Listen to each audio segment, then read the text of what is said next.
وَلَقَدْ يَسَّرْنَا الْقُرْآنَ لِلذِّكْرِ فَهَلْ مِن مُّدَّكِرٍ نحمده ونصلي على رسوله الكريم اما بعد فاعوذ بالله من الشيطان الرجيم بسم الله الرحمن الرحيم رب اشرح لي صدري ويسر لي امري واحلل عقدة من لساني يفقهوا قولي وَإِذْ قَتَلْتُمْ نَفْسًا فَادَّارَأْتُمْ فِيهَا وَاللَّهُ مُخْرِجٌ مَا كُنتُمْ تَكْتُمُونَ فَقُلْنَا اضْرِبُوهُ بِبَعْضِهَا كَذَلِكَ يُحْيِي اللَّهُ الْمَوْتَى وَيُرِيكُمْ آيَاتِهِ لَعَلَّكُمْ تَعْقِلُونَ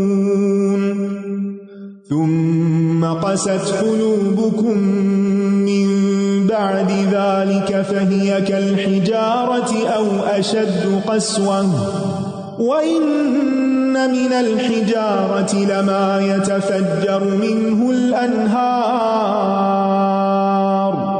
وَإِنَّ مِنْهَا لَمَا يَشَّقَّقُ فَيَخْرُجُ مِنْهُ الْمَاءُ وَإِنَّ مِنْهَا لَمَا يَهْبِطُ مِنْ خَشْيَةِ اللَّهِ وَمَا اللَّهُ بِغَافِلٍ عَمَّا تَعْمَلُونَ أَفَتَطْمَعُونَ أَنْ يُؤْمِنُوا لَكُمْ وَقَدْ كَانَ فَرِيقٌ مِّنْهُمْ يَسْمَعُونَ كَلَامَ اللَّهِ ثُمَّ يُحَرِّفُونَهُ مِنْ بَعْدِ مَا عَقَلُوهُ وَهُمْ يَعْلَمُونَ وَإِذَا لَقُوا الَّذِينَ آمَنُوا قَالُوا آمَنَّا وَإِذَا خَلَا بَعْضُهُمْ إِلَى بَعْضٍ قَالُوا أَتُحَدِّثُونَهُم بِمَا فَتَحَ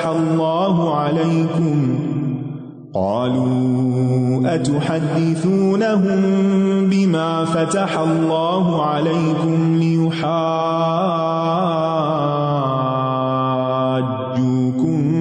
بِهِ عِندَ رَبِّكُمْ أَفَلَا تَعْقِلُونَ أَوَلَا يَعْلَمُونَ أَنَّ اللَّهَ يَعْلَمُ مَا يُسِرُّونَ وَمَا يُعْلِنُونَ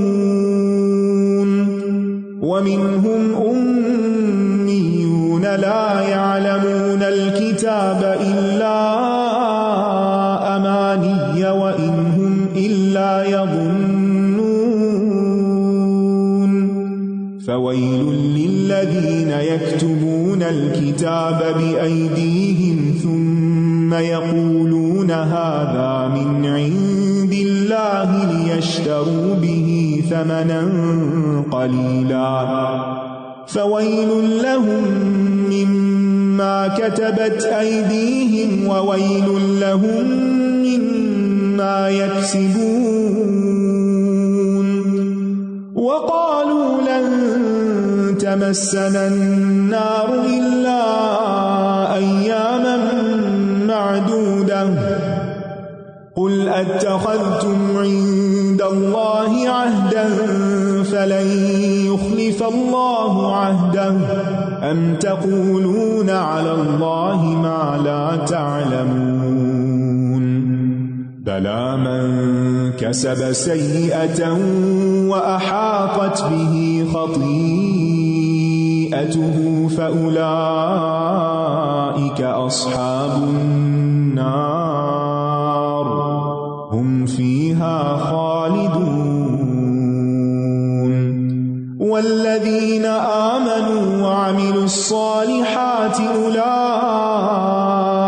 أَصْحَابُ الْجَنَّةِ هُمْ فِيهَا خَالِدُونَ۔ اب یہاں پر گائے کے ذبح کرنے کے حکم کے بعد اب اس کے ذبح کرنے سے کیا فائدہ حاصل ہوا اس کی طرف اشارہ ہے۔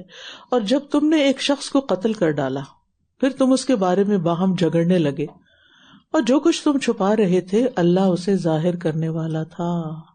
اللہ اکبر، یاد رکھیے کبھی بھی گناہ کر کے یہ نہ سوچیں کسی کو پتہ نہیں چلے گا.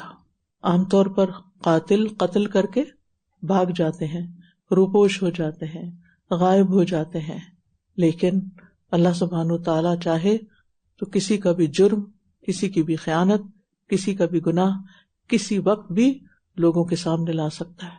تو اس لیے چھپ کر بھی گناہ کرنے سے ڈرنا چاہیے، کیونکہ چھپ کر جب کوئی غلط کام کرتے ہیں لوگ نہیں دیکھتے تو اللہ دیکھ رہا ہوتا ہے.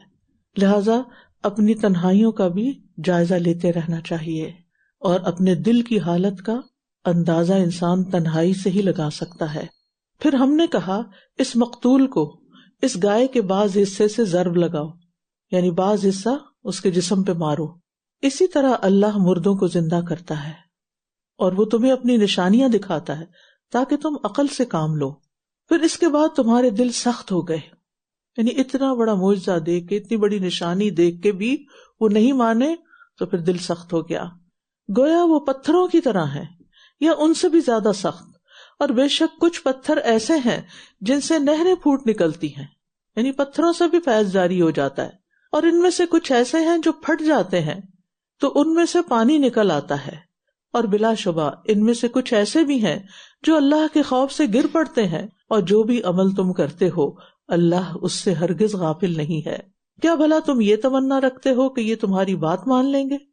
حالانکہ یقیناً ان میں سے ایک گروہ کے لوگ اللہ کا کلام سنتے ہیں، پھر اس کو سمجھ لینے کے بعد اس میں تحریف یعنی تبدیلی کر دیتے ہیں، حالانکہ یہ جانتے ہیں. یعنی جب انسان کا دل سخت ہو جاتا ہے تو پھر وہ اللہ کے کلام کے ساتھ بھی اپنی منمانیاں کرنے لگتا ہے، خود نہیں بدلتا، کلام کو بدلنے کی کوشش کرتا ہے. اور انہیں پتا ہے کہ وہ ایسا غلط کر رہے ہیں.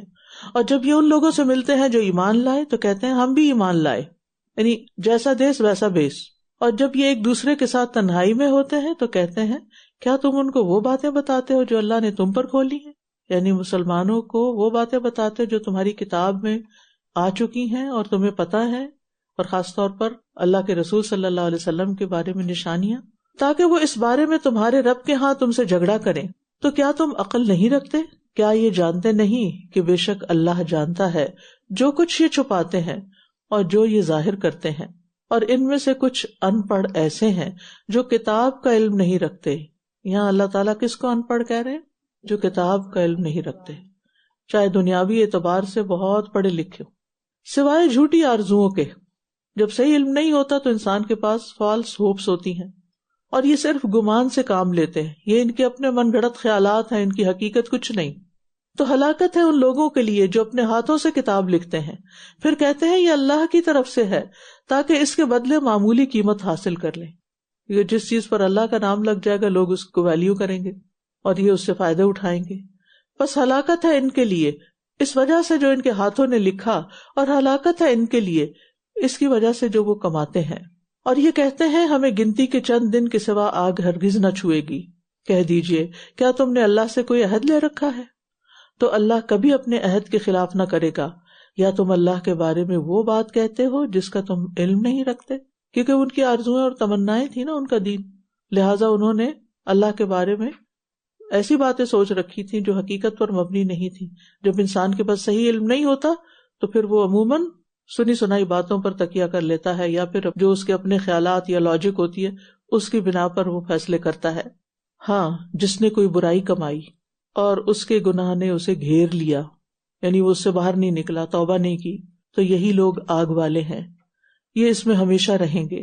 اور جو لوگ ایمان لائے اور انہوں نے نیک عمل کیے وہی جنت والے ہیں، وہ اس میں ہمیشہ رہیں گے. تو یاد رکھیے جب انسان اللہ کی نافرمانی کرتا ہے، گناہ کرتا ہے تو دل پہ زنگ لگ جاتا ہے. اگر توبہ نہیں کرتا اور گناہ پہ گناہ کرتا چلا جاتا ہے تو پھر دل سخت ہو جاتا ہے، اور سخت دل قابل مذمت ہے. دل کی پسندیدہ حالت کیا ہے؟ دل کی نرمی، کمزوری نہ ہو، بزدلی نہ ہو، لیکن نرمی ہو. تو ہمیں ان کاموں کو چھوڑ دینا چاہیے جو دلوں کی سختی کا باعث بنے، جو دلوں کی ویرانی کا باعث بنے، اور وہ کام کرنے چاہیے جو دلوں کو نرم کریں. لہذا ایسے کام، مثال کے طور پر کسی میت کو غسل دینا، یا مریضوں کی عیادت کرنا، یا یتیموں کے سر پہ ہاتھ پھیرنا، یا نیک لوگوں سے ملاقات کرنا، علم کی مجالس میں شرکت کرنا، یہ وہ کام ہے کہ جن سے دل نرم ہوتے ہیں، جن سے انسان کی آنکھوں میں آنسو آ جاتے ہیں۔ اور پھر امیین کی بات کی گئی ہے ان آیات میں۔ امی کون ہوتا ہے؟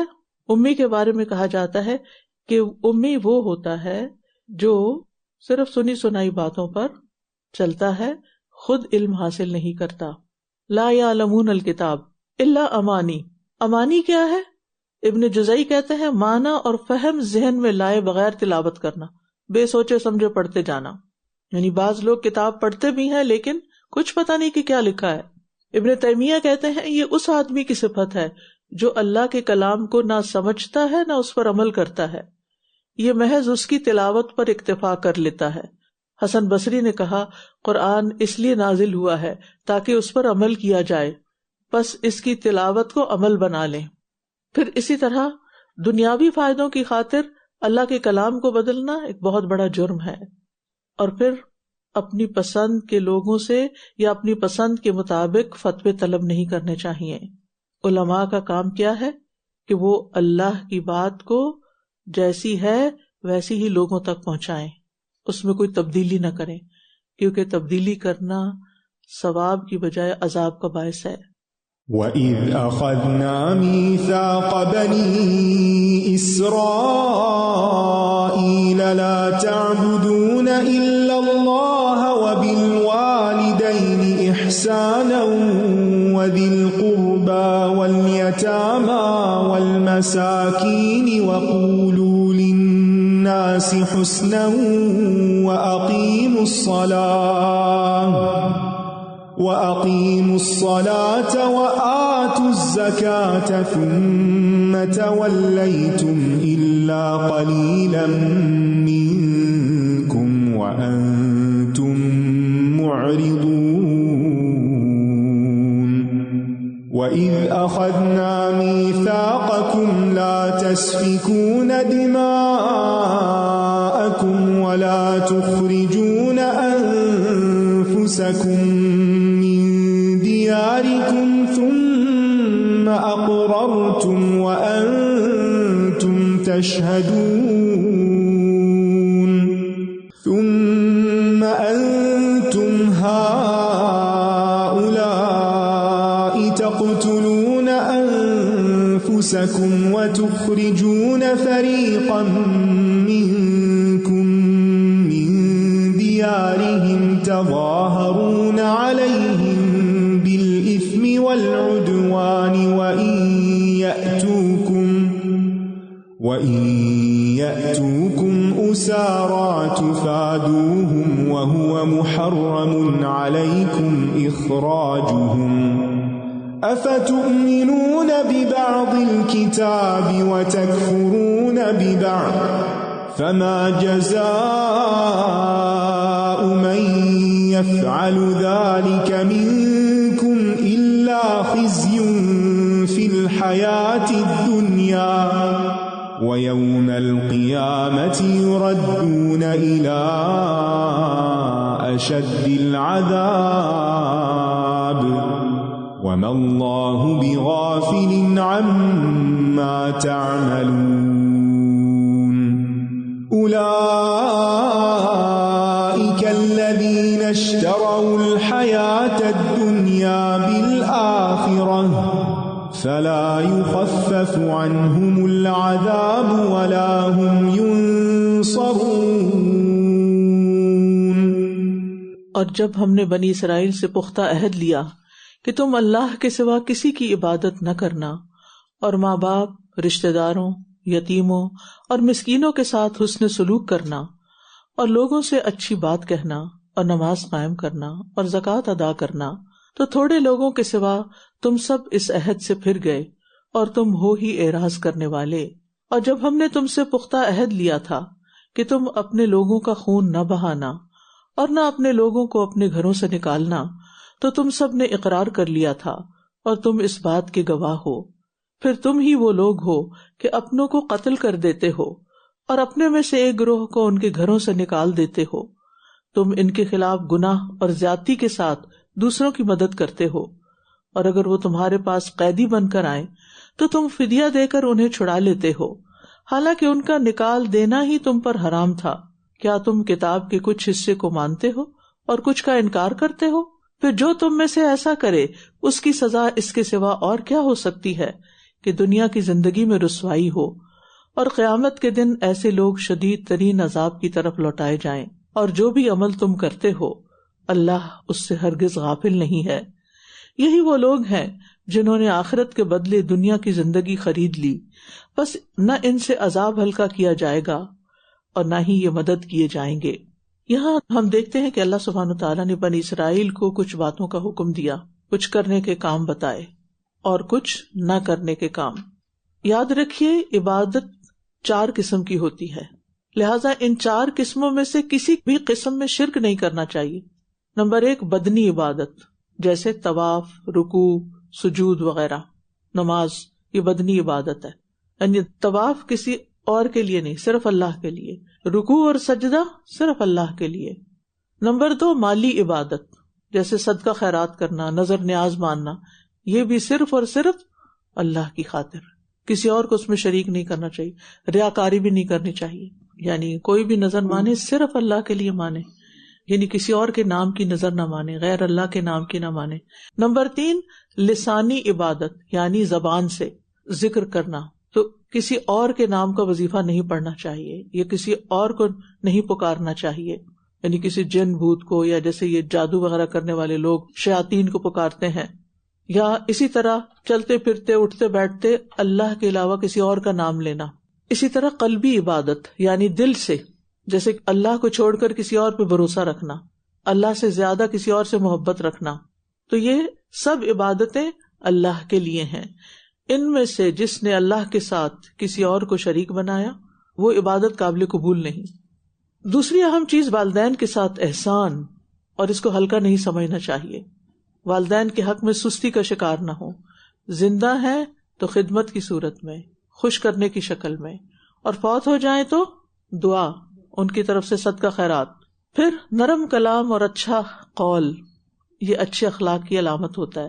وقولوا للناس حسنا، لوگوں سے نرمی سے بات کریں، اچھے سے بات کریں، آگے بڑھ کر ملیں، سلام میں پہل کریں۔ تو یہ تمام اعمال جو ہیں یہ عبادات شمار ہوتے ہیں۔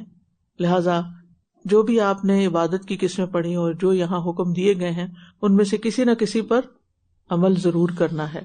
آج ہی والدین کے لیے خصوصی دعا کرنی ہے، اور اگر وہ زندہ ہیں تو ان کو کال کرنا ہے، ان سے ملاقات کرنی ہے اگر پاسبل ہو، اور صرف اللہ کو خوش کرنے کے لیے۔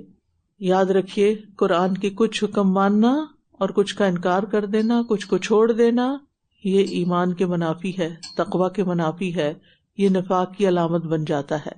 اپنی مرضی کا دین نہیں اختیار کرنا چاہیے کہ مرضی ہے تو کام کر لیا، مرضی نہیں تو چھوڑ دیا، جہاں آسانی ہوئی کر لیا، جہاں مشکل آئی چھوڑ دیا۔ کیونکہ یہاں پر بنی اسرائیل کو جن چیزوں سے روکا گیا تھا وہ نہیں رکے، تو اللہ تعالیٰ نے فرمایا افتؤمنون ببعض الکتاب وتکفرون ببعض، کہ تم کتاب کے بعض حصے پر ایمان رکھتے ہو اور بعض کو چھوڑ دیتے ہو۔ آج اکثر مسلمانوں کا یہی حال ہو چکا ہے جو پہلے اہل کتاب کا تھا۔ آج آپ دیکھیے کہ کوئی مسلمان خنزیر کا گوشت نہیں کھائے گا لیکن سود سے پرہیز نہیں کرتے، سود لینے کو انہوں نے اپنے لیے حلال سمجھ رکھا ہے۔ اسی طرح قبلہ رخ ہو کے واش روم نہیں جائیں گے، یعنی اگر کسی کا واش روم قبلہ رخ ہے تو اس کو بہت بڑا جرم سمجھیں گے، لیکن نماز سے کوئی واسطہ نہیں۔ جھٹکے والی مرغی سے پرہیز کریں گے لیکن شراب پینے میں کوئی کباہت نہیں سمجھیں گے۔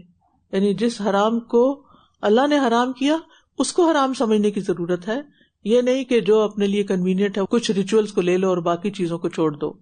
وَلَقَدْ آتَيْنَا مُوسَى الْكِتَابَ وَقَفَّيْنَا مِن بَعْدِهِ بِالرُّسُلِ وَآتَيْنَا عِيسَى ابْنَ مَرْيَمَ الْبَيِّنَاتِ وَأَيَّدْنَاهُ بِرُوحِ الْقُدُسِ أَفَكُلَّمَا جَاءَكُمْ رَسُولٌ بِمَا لَا تَهْوَىٰ أَنفُسُكُمُ اسْتَكْبَرْتُمْ فَفَرِيقًا كَذَّبْتُمْ وَفَرِيقًا تَقْتُلُونَ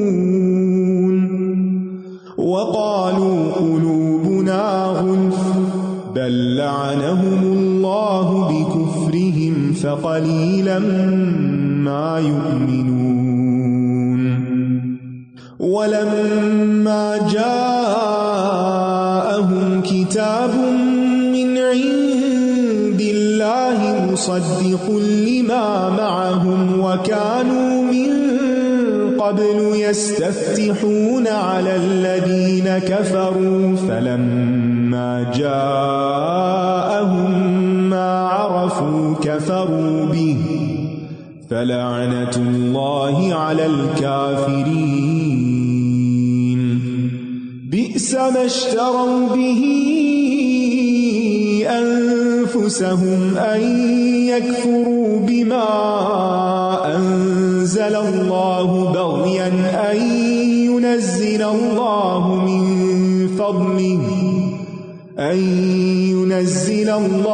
من فضله على من يشاء من عباده فباءوا بغضب على غضب وللكافرين عذاب مهين وإذا قيل لهم آمنوا بما أنزل الله قالوا نؤمن بما أنزل علينا ويكفرون بما وراءه وهو الحق مصدقا لما معهم قل فلم تقتلون أنبياء الله من قبل إن كنتم مؤمنين ولقد جاءكم موسى بالبينات ثم اتخذتم العجل من بعده وأنتم ظالمون وإذ أخذنا ميثاقكم ورفعنا فوقكم الطور خذوا ما آتيناكم بقوة واسمعوا قالوا سمعنا وعصينا وأشربوا في قلوبهم العجل بكفرهم قل بئس ما يأمركم به إيمانكم إن كنتم مؤمنين قل إن كانت لكم الدار الآخرة عند الله خالصة من دون الناس فتمنوا